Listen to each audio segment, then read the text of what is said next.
आज हम वसंत भाग 3 में दिया गया एक पाठ करेंगे जिसका नाम है कबीर की साखियाँ। हमारे पाठ्यक्रम में कबीरदास जी की 5 साखियाँ दी हुई हैं और हम करेंगे इस वीडियो में शब्दार्थ और सरलार्थ साथ में भावार्थ। तो 5 साखियाँ दी हुई हैं। पहली साखी इसमें दी है, जाति न पूछो साध की पूछ लीजिए ज्ञान, मोल करो तलवार का पड़ा रहन दो म्यान। तो इस तरह से 5 साखियाँ दी हुई हैं। संत सुधासार है, ये संपादक हैं वियोगी हरि। पहले दिए हुए हैं शब्दार्थ जो कि हमारी पुस्तक में दिए हुए हैं, ज्ञान जानकारी मयान तलवार रखने का कोष इत्यादि।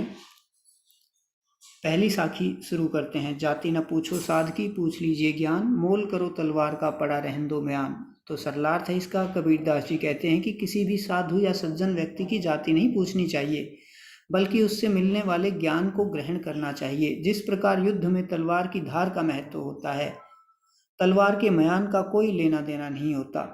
भावार्थ यह है कि हमें किसी भी व्यक्ति या वस्तु की बाह्य सुंदरता को ना देखकर उसकी आंतरिक सुंदरता को महत्व देना चाहिए। दूसरी साखी है, आवत गारी एक है उलटत होई अनेक, कह कबीर नहीं उलटिए वही एक की एक। इसका सरलार्थ है, कबीरदास जी कहते हैं अगर कोई व्यक्ति हमें गाली देता है यानी अपशब्द कहता है और हम उसका पलट कर जवाब देते हैं तो वही अपशब्द यानी वही एक गाली अनेक गालियों में परिवर्तित हो जाती है। लेकिन अगर हम पलट कर जवाब नहीं देते तो एक गाली एक ही बनकर रह जाएगी।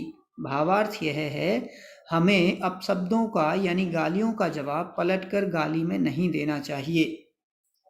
अगली साखी है, माला तो कर में फिरे जी भी फिरे मुख माही, मनुआ तो दहु दिसी फिरे यह तो सुमिरन नाही। कबीरदास जी कहते हैं कि अगर कोई व्यक्ति हाथ में माला लेकर और जिह्वा को मुंह में घुमा घुमा कर जाप करता रहता है, अर्थात प्रभु का ध्यान करता है और उसका मन सांसारिक बातों की तरफ लगा रहता है, तो यह ईश्वर का सच्चा स्मरण नहीं होता। भावार्थ यह है कि हमें अपने मन को सदैव एकाग्रचित रखकर सच्चे मन से ईश्वर को याद करना चाहिए। इसके लिए दिखावा नहीं करना चाहिए। चौथी साखी है, कबीर घास न निंदिए जो पाँव तली होई, उड़े पड़ी जब आँखी में खरी दुहेली होई। सरलार्थ लिखते हैं, कबीरदास जी कहते हैं कि हमें एक छोटे से घास के तिनके की बुराई भी नहीं करनी चाहिए, अर्थात हमें किसी भी व्यक्ति की, चाहे वह छोटे से छोटा ही क्यों ना हो, उसकी निंदा नहीं करनी चाहिए, क्योंकि यह छोटा सा तिनका उड़कर हमारी आंख में गिर सकता है और हमें बहुत पीड़ा पहुंचा सकता है। भावार्थ यह है कि छोटे से छोटी चीज का भी अपना महत्व होता है, इसलिए हमें किसी की भी निंदा नहीं करनी चाहिए। पाठ में दी गई 5वीं और अंतिम साखी है, जग में बैरी कोई नहीं, जो मन शीतल होए या आपा को डारी दे, दया करे सब कोई। बैरी यानी शत्रु, दुश्मन, आपा अहंकार और शीतल होता है ठंडा, यानी अपने अहंकार को दबा देना। सरलार्थ करते हैं, कबीरदास जी कहते हैं कि इस संसार में जन्म से कोई किसी का दुश्मन नहीं होता। यदि हमारा मन पवित्र है और हमारा व्यवहार अच्छा है तो हमारा कोई भी दुश्मन नहीं बनेगा। अगर हम अपने मन से अहंकार निकाल देंगे तो सब हमारे मित्र बन जाएंगे। भावार्थ, हमें दूसरों के साथ अच्छा व्यवहार करना चाहिए।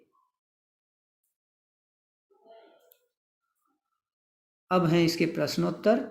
पहला प्रश्न है, तलवार का महत्व होता है म्यान का नहीं, उक्त उदाहरण से कबीर क्या कहना चाहते हैं, स्पष्ट कीजिए।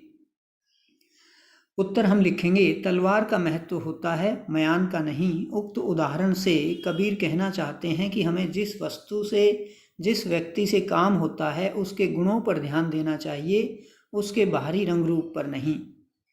अगला प्रश्न है, पाठ की तीसरी साखी जिसकी एक पंक्ति है, मनुआ तो दहु दिसी फिरे यह तो सुमिरन नाही, के द्वारा कबीर क्या कहना चाहते हैं।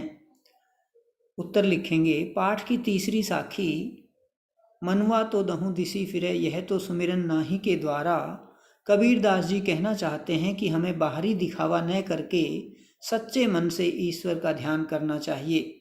इसके विपरीत यदि हमारा मन सभी तरफ लगा रहेगा तो यह ईश्वर का सच्चा सुमिरन नहीं होगा। अगला प्रश्न है, कबीर घास की निंदा करने से क्यों मना करते हैं? पढ़े हुए दोहे के आधार पर स्पष्ट कीजिए। कबीर घास की निंदा करने से मना करते हैं क्योंकि कभी भी यह घास उड़कर हमारी आंखों में गिर सकती है और ऐसा होने पर बहुत पीड़ा होती है। भाव यह है कि हमें किसी भी चीज़ की निंदा नहीं करनी चाहिए।